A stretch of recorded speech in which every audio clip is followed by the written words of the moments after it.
വ്യത്യസ്ത പരിപാടികൾ എന്നെ ക്ഷണിക്കാറുണ്ട്. പക്ഷെ ഇതുവരെ ഇദ്ദേഹത്തിൻ്റെ ഒരു പരിപാടി ഞാൻ പങ്കെടുത്തിട്ടില്ല.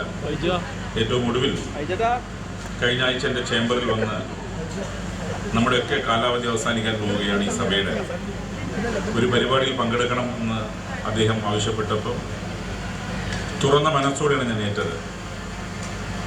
കാരണം എല്ലായ്പ്പോഴും വന്ന് ക്ഷണിക്കുന്ന ഒരാളോട് എല്ലായ്പ്പോഴും നോ പറയുമ്പോൾ ഉണ്ടാകുന്ന ഒരു പ്രയാസം മനസ്സിനകത്തുണ്ടായിരുന്നു.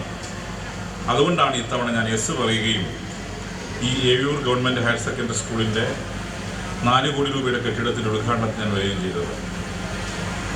കുർക്കോളി നിയമസഭയിലെ പുതുക്കക്കാരനാണ്. സഭയിൽ കർഷക പ്രശ്നങ്ങൾ ഉയർത്തിക്കൊണ്ട് നന്നായി സംസാരിക്കുന്ന ആളുമാണ്. പൊതുവിലൊരു നിയമസഭാ സാമാജികന്റെ ദൗത്യം നല്ല രീതിയിൽ തന്നെ നിർവഹിക്കാനും അദ്ദേഹം ശ്രദ്ധിക്കാറുണ്ട്. ഞാൻ ഈ പരിപാടി കേട്ടത് 3 മണിയാണ്. കാരണം സാധാരണ നിലയിൽ ഇപ്പോൾ നിങ്ങൾ നോക്കിയാൽ ഒരു MLA യും മണ്ഡലം വിട്ടിട്ടുണ്ടാവില്ല. മന്ത്രിമാരും മിക്കവാറും മണ്ഡലത്തിലാണ്. ഞാൻ മാത്രമാണ് മണ്ഡലത്തിൻ്റെ പുറത്തുള്ളൊരു MLA. പക്ഷെ കുറുക്കോളിയുടെ സ്നേഹപൂർവമായ ക്ഷണം ഞാൻ സ്വീകരിച്ചെത്തി. 3 മണിക്ക് തന്നെ എത്താൻ ഞാൻ നിർബന്ധിതമാക്കിയത് 3 മണിക്ക് തുടങ്ങാൻ വേണ്ടിയാണ്. അപ്പം നിങ്ങൾ ചെണ്ടയൊക്കെ എടുത്ത് ഇങ്ങനെ അണിഞ്ഞൊരുങ്ങുന്നേ ഉള്ളൂ. 2:50 ഞാൻ എത്തിയത് എൻ്റെ കുഴപ്പമാണ്. പക്ഷേ 3 മണിക്ക് പരിപാടി തുടങ്ങേണ്ടത് എൻ്റെ ആവശ്യമാണ്. കൃത്യത എന്നത് വളരെ പ്രധാനപ്പെട്ട കാര്യമാണ്. പങ്ക്ച്വാലിറ്റി അത് കുട്ടികൾ ശ്രദ്ധിക്കേണ്ട. കുട്ടികളെ നിങ്ങൾ ആ രീതിയിൽ ട്രെയിൻ ചെയ്തെടുക്കണം. നിയമസഭാ സമ്മേളനം ആരംഭിക്കുന്നത് 9 മണിക്കാണ്. 8:55 ഫസ്റ്റ് ബെല്ലടിയും. ഇതൊക്കെ നിങ്ങൾക്ക് അറിയാൻ വേണ്ടി പറയാണ്. 8:58 ചീഫ് വാർഡൻ, ചീഫ് മാർഷൽ സ്പീക്കറെ ഡയസിന് പുറത്തുള്ള ചെറിയ മുറിയിൽ കൊണ്ടുപോയിരിക്കും. കൃത്യം 9 മണിക്ക് സെറിമോണിയൽ പരേഡോടെ സ്പീക്കർ സഭയിലേക്ക് നിങ്ങൾ ശ്രദ്ധിച്ചിട്ടുണ്ടാവും. ബഹുമാനപ്പെട്ട സഭാംഗങ്ങളെ, ബഹുമാനപ്പെട്ട സഭാനാഥൻ കടന്നു വരുന്നു. സമയം 9 മണിയാണ്. അത് സഭയുടെ ഒരു പങ്ക്ച്വാലിറ്റിയാണ്. കേരള നിയമസഭയിൽ ആര് സ്പീക്കറായാലും 9 മണിക്ക് സഭാ സമ്മേളനം തുടങ്ങും. അങ്ങനെ സ്പീക്കറായ എനിക്ക് സമയകൃത്യത ഏതാണ്ട് ഇപ്പോൾ റെഡിയായി വന്നു. എന്നാൽ ചിലപ്പോൾ നിങ്ങളുടെ വൈകിപ്പിച്ചതുപോലെ ഒരു പരിപാടി അല്പം 15-20 മിനിറ്റ് വൈകിയാൽ അതിനനുബന്ധമായി അടുത്ത പരിപാടി വൈകാറുണ്ട്. പക്ഷെ പൊതുവിൽ നമ്മൾ സമയകൃത്യത പാലിക്കുന്ന കാര്യത്തിൽ നമ്മളെല്ലാവരും ജാഗ്രതയോട് പ്രവർത്തിക്കണം എന്നാണ് എനിക്ക് സൂചിപ്പിക്കാനുള്ളത്. കുട്ടികളെ പങ്ക്ച്വലായി നമുക്ക് വളർത്താൻ സാധിക്കണം. B punctual. 10 മിനിറ്റ് നേരത്തെ എത്തിയാൽ നിങ്ങൾക്ക് അല്പം ബുദ്ധിമുട്ടൊക്കെ ഉണ്ടായെങ്കിലും അത് മോശമാണ് ഞാൻ കരുതുന്നില്ല. നിങ്ങളാകെ അപ്സെറ്റായി. നിങ്ങൾ ടീച്ചേഴ്സ് അങ്ങോട്ട് വിടുന്നു, ഇങ്ങോട്ട് വിടുന്നു, PTA തെക്കോട്ട് വിടുന്നു, വടക്കോട്ട് വിടുന്നു. അതിലൊന്നും എനിക്ക് പ്രോബ്ലമുള്ള കാര്യമല്ല. കാരണം 10 മിനിറ്റ് വൈകിയതിനേക്കാളും നല്ലത് 10 മിനിറ്റ് നേരത്തെ എത്തുന്നതാണ്. അപ്പം അതുകൊണ്ടാണ് നിങ്ങൾ ഈ 3 മണിക്ക് തുടങ്ങി. അല്ലെങ്കിലോ ഞാൻ 3 മണി കഴിഞ്ഞാൽ വരുന്നെങ്കിൽ നിങ്ങൾ ആടെ കൊണ്ടുപോയി നിർത്തിച്ച് പുയ്യാപ്പിള്ള കൊണ്ടുവരുന്ന പോലെ കുറേ അങ്ങോട്ട് നടത്തിച്ച് ഇങ്ങോട്ട് നടത്തിച്ച് അവസാനം 4 മണിക്കും എനിക്ക് മൈക്ക് കിട്ടൂല. ഇതിപ്പോൾ എനിക്ക് 4 മണിക്കും ഇവിടെ തടി കഴിച്ചലാക്കാം. കൊണ്ടുണ്ടായ ഗുണമാണ്. ഇവിടെ ഒരു ഗവൺമെൻറ് ഹയർ സെക്കൻഡറി സ്കൂളിൽ എത്രയോ കാലത്ത് 24 വർഷം മുമ്പ് ആരംഭിച്ച സ്കൂളാണിത്. ഇതുവരെ ഒരു കെട്ടിടം അവർക്ക് ഉണ്ടായിരുന്നില്ല. പക്ഷേ ഇപ്പം അതിമനോഹരമായ ഒരു കെട്ടിട സമുച്ചയം ഇവിടുത്തെ ഹയർ സെക്കൻഡറി സ്കൂൾ കുട്ടികൾക്ക് ലഭിച്ചിരിക്കുന്നു. അത് അങ്ങേയറ്റം നല്ല കാര്യമാണ്. അതിന് മുൻകൈയെടുത്ത ഇവിടുത്തെ 2 MLA-മാരെയും അതിന് പിന്തുണ നൽകിയ എല്ലാ ഇടതുപക്ഷ സർക്കാരിനെ ഞാൻ അഭിനന്ദിക്കുകയാണ്. എങ്ങനെയാണ് നടപ്പിലായത്? കിഫ്ബി എന്ന വാക്ക് നിങ്ങൾ കേട്ടുകയാണ്. കിഫ്ബി എന്നത് Kerala infrastructure investment fund board എന്നാണ്. ഭൗതിക പശ്ചാത്തലം വികസിപ്പിക്കാൻ 2016-ൽ 1ാം പിണറായി സർക്കാരിൻ്റെ കാലത്ത് അന്നത്തെ ഫിനാൻസ് മിനിസ്റ്റർ തോമസ് ഐസക് കൊണ്ടുവന്നൊരു ബോർഡാണ്. മുമ്പുണ്ടായിരുന്നു, 98-ൽ ഉണ്ടായിരുന്നു. പക്ഷെ പിന്നീട് അത് മരവിച്ചു പോയി. തുടർന്നാണ് ഇത്തരമൊരു പദ്ധതി ബഡ്ജറ്റിൻ്റെ പുറത്ത് കടമെടുത്ത് നാട്ടിൽ വികസനം കൊണ്ടുവരാൻ വേണ്ടി കൊണ്ടുവന്നതാണ്. അതിൻ്റെ ഭാഗമായി രാഷ്ട്രീയം നോക്കാതെ എല്ലാ MLA-മാരുടെ മണ്ഡലത്തിലും ഭൗതിക പശ്ചാത്തലം വികസിപ്പിക്കാൻ, റോഡുകൾ ഉണ്ടാക്കാൻ, പാലങ്ങൾ ഉണ്ടാക്കാൻ, സ്കൂൾ കെട്ടിടങ്ങൾ ഉണ്ടാക്കാൻ, ആശുപത്രി കെട്ടിടങ്ങൾ ഉണ്ടാക്കാൻ, പ്ലേ ഗ്രൗണ്ട് ഉണ്ടാക്കാൻ, ഇങ്ങനെ എന്തൊക്കെയാണോ അടിസ്ഥാന പശ്ചാത്തലമായി വേണ്ടത് അതിൻ്റെ എല്ലാം വികസനത്തിന് വേണ്ടിയാണ് കിഫ്ബി ഉണ്ടാക്കിയത്. കിഫ്ബിയിലൊരു കെട്ടിടം അപ്രൂവ് ചെയ്ത് കിട്ടണമെങ്കിൽ MLA നല്ലോണം പണിയെടുക്കണം, എല്ലാം കിട്ടുമെന്നില്ല. കിഫ്ബിക്ക് എങ്ങനെയും റോഡ് ഉണ്ടാക്കാൻ പറ്റില്ല, കിഫ്ബിക്ക് എങ്ങനെയും കെട്ടിടം ഉണ്ടാക്കാൻ പറ്റില്ല. കെട്ടിടത്തിന്റെ എല്ലാ പദ്ധതികളും ഈവൻ പെർമിറ്റ് കൂടി അനുവദിച്ച് കിട്ടിയാൽ മാത്രമേ കിഫ്ബിയുടെ പോർട്ടൽ ഇത് അപ്ലോഡ് ചെയ്യാൻ പറ്റൂ. ഞാൻ തമാശക്ക് പറയാറുണ്ട്, ഈ കിഫ്ബി നേരത്തെ MLA ആയിരിക്കും ഉദ്യോഗസ്ഥന്മാരെ കാണാൻ പോകുമ്പോൾ മുസ്ലിങ്ങൾക്ക് സ്വർഗത്തിലെത്താൻ ഇതിനേക്കാൾ എളുപ്പമുള്ള പണിയാണ്. അത്രമാത്രം ശ്രമകരമായ ദൗത്യമാണ് ഒരു കെട്ടിടത്തിന്റെ അപ്രൂവലിന് വേണ്ടി കിഫ്ബി കിട്ടുന്നത്. അത്രമാത്രം കഠിനാധ്വാനമാണ്. പക്ഷെ ഗുണം എന്താ? അത് കിട്ടിക്കഴിഞ്ഞാൽ കൃത്യമായി പണി നടക്കും, പണി പൂർത്തീകരിച്ച് നല്ല കെട്ടിടം ഉണ്ടാക്കും. ഇവിടെ 3,90,00,000 രൂപയുടെ കെട്ടിടമാണ്. ഞാൻ ഒന്നേ പറയുന്നുള്ളൂ, ഇതൊരു 6 മാസം കഴിഞ്ഞ് കാലക്കേടില്ല ഞാൻ ഇങ്ങോട്ട് വന്നാൽ ഇതേപോലെ ഉണ്ടാവണം. നമ്മുടെ ഒരു പൊതു സ്വഭാവം ഉണ്ടല്ലോ. ഇപ്പം നല്ല പുരുഷാരൊക്കെയാണ്, നല്ല വൃത്തിയുണ്ട്, നല്ല മെനയുണ്ട്, വളരെ ക്ലൻലിനെസ്സോട് കൂടി കെട്ടിടം ഉണ്ടാക്കിയിട്ടുണ്ട്. ഒരു 6 മാസം കഴിഞ്ഞ് വന്നാൽ ഇവിടുത്തെ ടോയ്ലറ്റ് ബ്ലോക്ക്, 3 ടോയ്ലറ്റ് അടച്ചുപൂട്ടി, മറ്റതാണെങ്കിൽ ദുർഗന്ധം വമിച്ച്, ക്ലാസ് റൂമിനകത്താണെങ്കിൽ മേശയും ഡെസ്കും അങ്ങനെ ഡിസോർഡർ ആക്കിയിട്ട് ആർക്കും കടന്നു വരാൻ സാധിക്കാത്ത രീതിയിലേക്ക് ക്ലാസ് റൂം മാറാൻ പാടില്ല. അത് ഇവിടുത്തെ ടീച്ചർമാരും ഇവിടുത്തെ PTAയും ശ്രദ്ധിക്കണം. സർക്കാർ ഉണ്ടാക്കി തന്ന കെട്ടിടം 21 വർഷത്തെ നിങ്ങളുടെ സ്വപ്നം യാഥാർത്ഥ്യമാകുമ്പം നിങ്ങൾ വളരെ ജൂബിലന്റ് ആണ്, വളരെ ജൂബിലന്റ് മോഡലാണ് എന്നെ സ്വീകരിച്ചുകൊണ്ട് വന്നത്. ഇവിടുത്തെ ടീച്ചർമാരും വളരെ എന്തൂസിയാസ്റ്റിക്കാണ്. അപ്പം അങ്ങനെ വരുമ്പം ഇത് ആ നിലയിൽ തന്നെ സംരക്ഷിച്ചു കൊണ്ടുപോകാൻ നിങ്ങളുടെ ഭാഗത്ത് ശ്രമം ഉണ്ടാവണമെന്ന് എനിക്ക് അഭ്യർത്ഥിക്കാനുള്ളത്. ഈ കെട്ടിടം ഇങ്ങനെ തന്നെ ഉണ്ടാവണം. കിഫ്ബിയിൽ നിരവധി വികസന പ്രവർത്തനം നടന്നിട്ടുണ്ട്. ഇപ്പൊ ദേശീയപാത വികസനം നടക്കുകയാണ്. ഞാൻ എന്തുകൊണ്ടാണ് നേരത്തെ എത്തിയെന്ന് പറഞ്ഞാൽ നേരത്തെ പുറപ്പെട്ടുകൊണ്ടാണ്. കാരണം ദേശീയപാത നിർമ്മാണം നടക്കുകയാണ്. എവിടെയാണ് ബ്ലോക്ക് വരിക എന്ന് പറയാൻ കഴിയില്ല. സ്കൂളിലെ സമയം കൊടുത്ത 3 മണിയാണ്. ഇനി കാലക്കേട് ഞാൻ വൈകി പോയി കഴിഞ്ഞാൽ കുട്ടികൾ പോകും. അത് നിങ്ങൾക്ക് എന്നെ പറ്റി ഇംപ്രഷനും മോശം. ഇയാൾ എന്തൊരാളടോ, 3 മണിക്ക് വരാമെന്ന് പറഞ്ഞ് 4 മണിക്ക് വന്നാൽ അതുണ്ടാക്കുന്ന പ്രത്യാഘാതം ചെറുതല്ല. ദേശീയപാത നിർമ്മാണം നടക്കുകയാണ്. അതിലും കിഫ്ബി ഫണ്ടാണ്. ഏതാണ്ട് 9,000 കോടി രൂപയാണ് ഭൂമി ഏറ്റെടുക്കാൻ വേണ്ടി. കേരളം സംസ്ഥാനത്തിന്റെ പ്രത്യേകത എന്താ? കേരളത്തിന്റെ പ്രത്യേകത, കേരളം ഒരു ടെറൈനാണ്, ഒറ്റ വരയാണ്, തിക്കിലി പോപ്പുലേറ്റഡ് ആണ്, അപ്പുറത്തും ഇപ്പുറത്തും ജനങ്ങളാണ്. എന്തെങ്കിലും കൊടുത്ത് ഭൂമിക്ക് വില കൊടുത്ത ആൾ മാറൂല. അവർക്ക് ന്യായമായ മാർക്കറ്റ് വില കൊടുത്താൽ മാത്രമേ ഭൂമി വിട്ടുകൊടുക്കൂ. പക്ഷെ ഇന്ത്യയിലെമ്പാടും NHAIക്ക് ഒരു റൂള് മാത്രമേ, എത്രയാണ് ഭൂമിക്ക് ആ വില മാത്രമേ NHAIക്ക് ഇന്ത്യയിലാകെ കൊടുക്കാൻ പറ്റൂ. അങ്ങനെയാണ് 2014 NHAI വൈഡനിങ്ങിന് വേണ്ടി മുഖ്യമന്ത്രിയും കേന്ദ്ര ഗവൺമെന്റ് ചർച്ച ചെയ്തപ്പം ഭൂമിക്ക് വേണ്ട കാശ് ഞങ്ങൾ തരാം. അങ്ങനെ 8,000-ൽ പരം കോടി രൂപയാണ് ഭൂമിക്ക് വേണ്ടി സർക്കാർ നൽകിയത്. അതുകൊണ്ട് ന്യായമായ പൈസ കിട്ടി.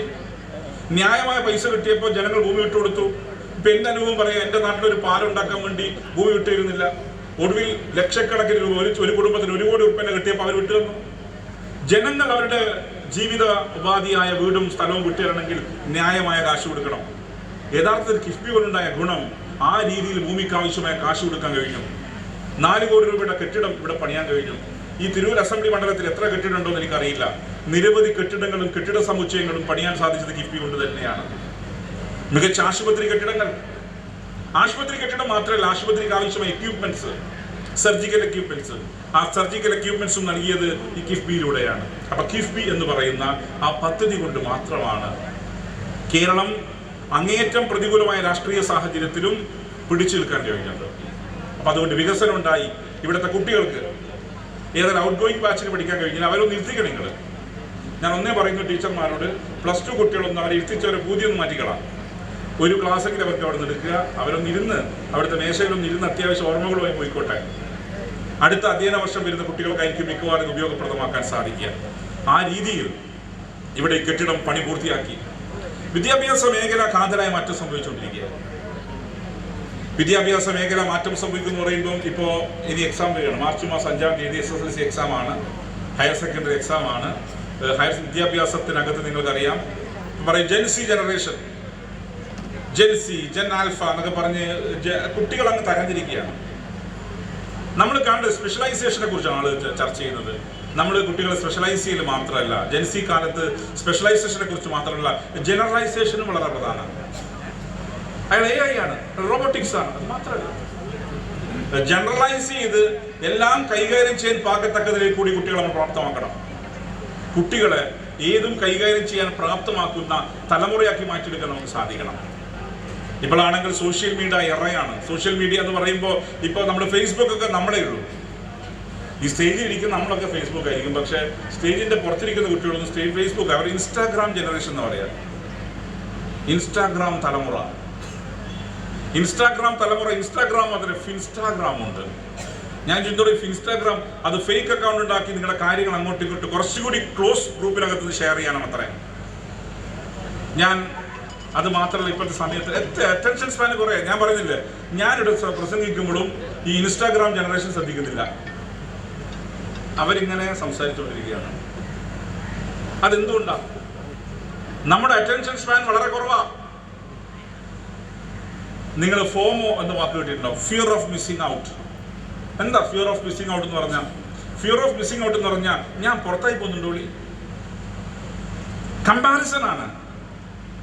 അപ്പുറത്തെ വീട്ടിലെ പയ്യന് ബൈക്ക് ഉണ്ട്, എന്നാ പിന്നെ എനിക്കൊരു ബൈക്ക് വേണം. അപ്പുറത്തെ വീട്ടുകാർ ഉപയോഗിക്കുന്നത് മാക്ബുക്ക് പ്രോ ആണ്, എങ്കിൽ എനിക്കും മാക്ബുക്ക് പ്രോ വേണം. ഇങ്ങനെ ഈ കമ്പാരിസന്റെ ഭാഗം. എന്നിട്ട് എന്താ ഉണ്ടാകുന്നത്? EMI group. എന്താ EMI എന്ന് പറഞ്ഞാൽ? എല്ലാ മാസവും ഈ ഗ്ലോബലൈസേഷൻ വന്നപ്പോൾ എല്ലാ മാസവും എല്ലാവർക്കും ലോണാണ്, EMI. ഈ രീതിയിലേക്ക് മാറുകയാണ്.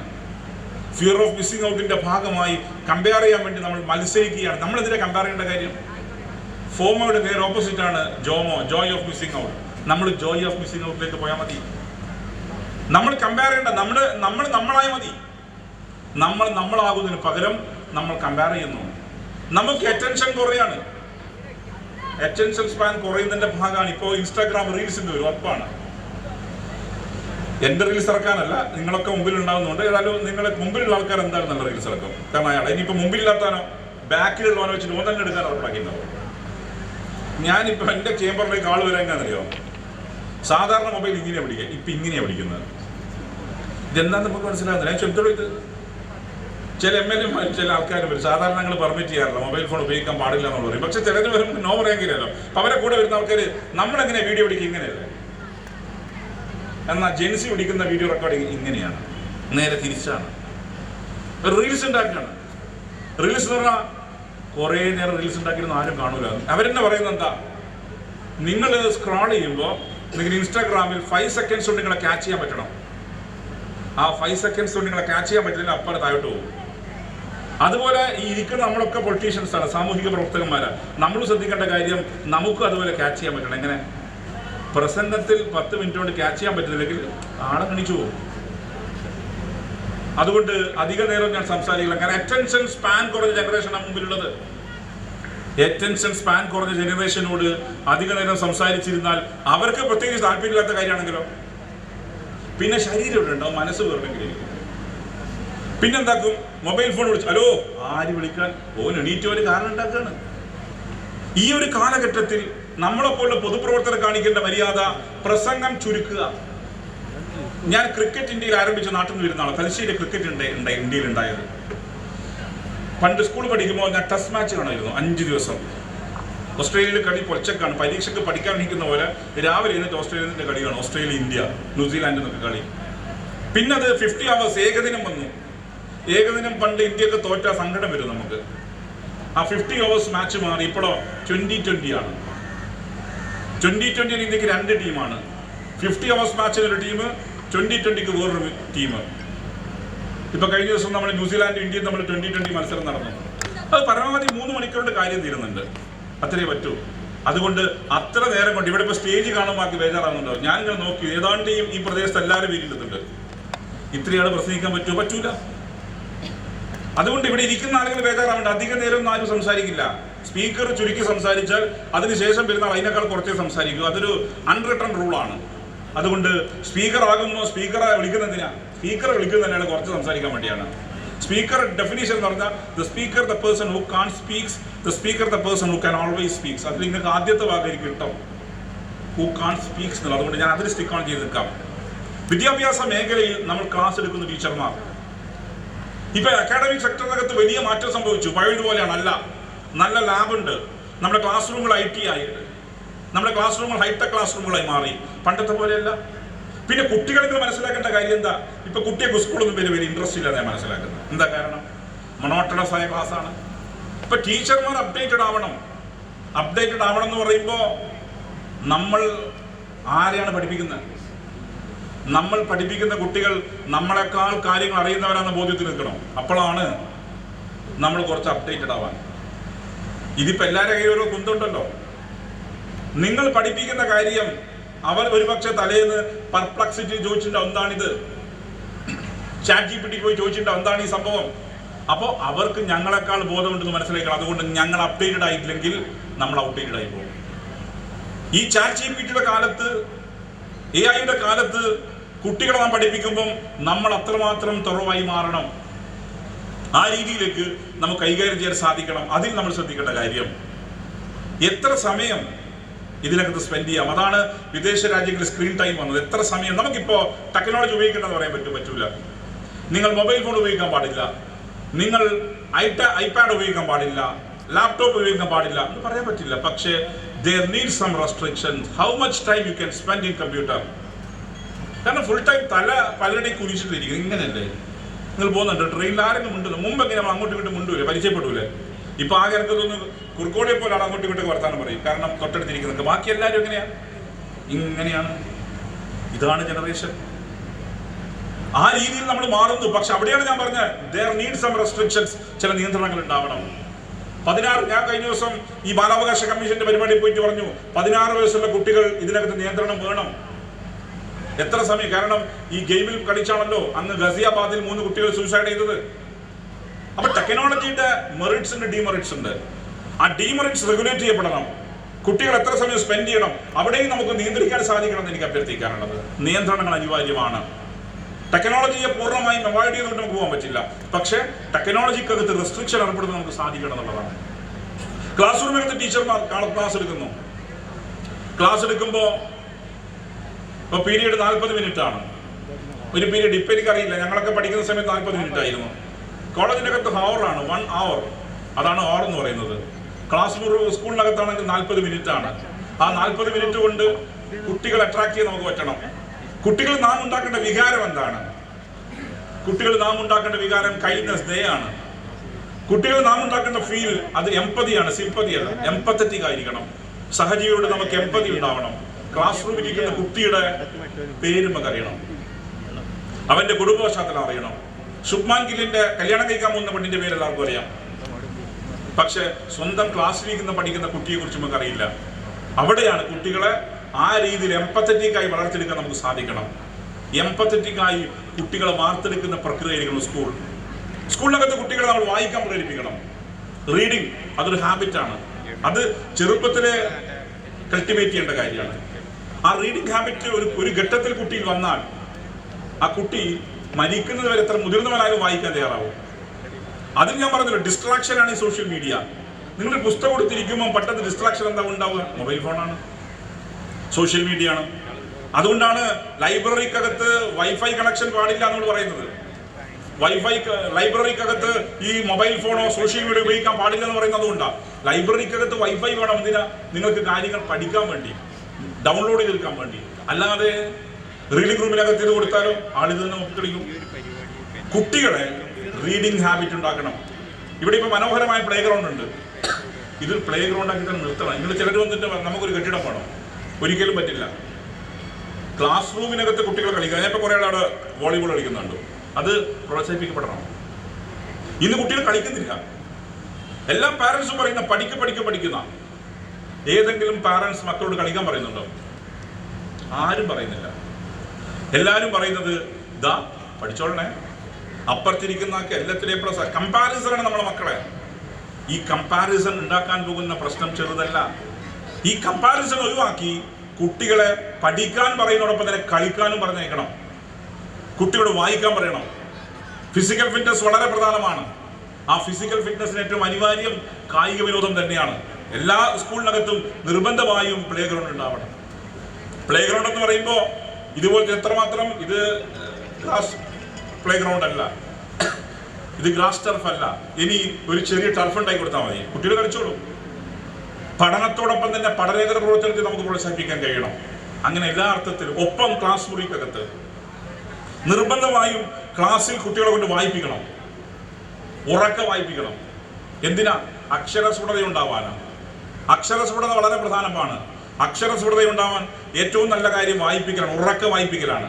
ആ ഉറക്കെ ക്ലാസ് റൂമിനകത്ത് വായിപ്പിക്കാൻ നമുക്ക് സാധിക്കണം. ആ രീതിയിൽ കുട്ടികളെ കാരണം ഇതാണ് ക്യാരക്ടർ ഫോർമേഷൻ. ക്യാരക്ടർ ഫോർമേഷന്റെ ഏജ് ആണ്, ടീനേജ് ആണ്, ചൈൽഡ്ഹുഡ് ഡേയ്സ് ആണ്. അങ്ങനെയാണല്ലോ morning shows the day like childhood shows the man എന്ന് പറഞ്ഞ പോലെ. മോർണിംഗ് രാവിലെ എങ്ങനെയാണോ ഒരു ദിവസത്തെ വിലയിരുത്തുന്നത് പോലെ ഒരു കുട്ടിയുടെ ചൈൽഡ്ഹുഡ് തീരുമാനിക്കും ആ മനുഷ്യൻ എങ്ങനെയാണെന്നത്. അതുകൊണ്ട് വളരെ പ്രധാനപ്പെട്ടതാണ് ഈ ടീനേജ്, വളരെ പ്രധാനപ്പെട്ടതാണ് ഈ പ്രായം. ആ പ്രായത്തിൽ ഓരോ കുട്ടിയുടെയും ക്യാരക്ടർ ഫോർമേഷന് ഏറ്റവും പ്രധാനപ്പെട്ട പങ്കുവയ്ക്കുന്ന സ്കൂളും അവിടുത്തെ ടീച്ചർമാരും PTA-യുമാണ്. ആ രീതിയിൽ ഇവിടെ ഡിസിപ്ലിൻ വളരെ പ്രധാനപ്പെട്ടതാണ്. ഡിസിപ്ലിൻ ഇവിടെ കുറച്ച് കുറവാണെന്ന് എനിക്കറിയാം, ഞാൻ വേറൊന്നും പറയുന്നില്ല. അപ്പം അതുകൊണ്ട് വളരെ കൃത്യമായി സ്കൂളിൻ്റെ ഉയർച്ചയ്ക്കും സ്കൂളിൻ്റെ വളർച്ചയ്ക്കും വേണ്ടി ഇവിടുത്തെ ജനപ്രതിനിധികൾ നടത്തുന്ന പങ്കുണ്ട്. അവർ നല്ല കെട്ടിടമുണ്ടാക്കി തന്നു. ഇനി കെട്ടിടം സംരക്ഷിക്കണം, ഇനിയും കെട്ടിടം അവരുണ്ടാക്കി തരും. അതിന് സ്കൂളിൻ്റെ ഉയർച്ച വളരെ പ്രധാനപ്പെട്ടതാണ്. നല്ല റിസൾട്ട് ഉണ്ടാവണം. അക്കാഡമിക്സ് വളരെ പ്രധാനമാണ്. പ്രതിഭാശാലികളെ വിദ്യാർത്ഥികളെ ഈ സ്കൂളിൽ ഉൽപ്പാദിപ്പിക്കാൻ കഴിയണം. അതിന് കളക്റ്റീവ് എഫേർട്ടാണ്. ടീച്ചറും PTA-യും ഒപ്പം ഇവിടുത്തെ ജനങ്ങളും എല്ലാം ഒത്തുചേരുമ്പോഴാണ് സ്ഥാപനം മുന്നോട്ട് വരിക. ആ സ്ഥാപനം ഈ നിലയിലേക്ക് വളർത്തിയെടുക്കാൻ നിങ്ങളെല്ലാം കൂട്ടായ പരിശ്രമം ഉണ്ടാകണമെന്ന് മാത്രം പറഞ്ഞ് മറ്റു കൂടുതൽ കാര്യം കടന്നു പോവാതെ ഗവൺമെൻറ് ഹയർ സെക്കൻഡറി സ്കൂൾ ഏയൂരിൻ്റെ ഈ പുതിയ കെട്ടിടം നാടിന് സമർപ്പിച്ചതായി പ്രഖ്യാപിച്ച് ഞാൻ എൻ്റെ വാക്കുകൾ അവസാനിപ്പിക്കുകയാണ്.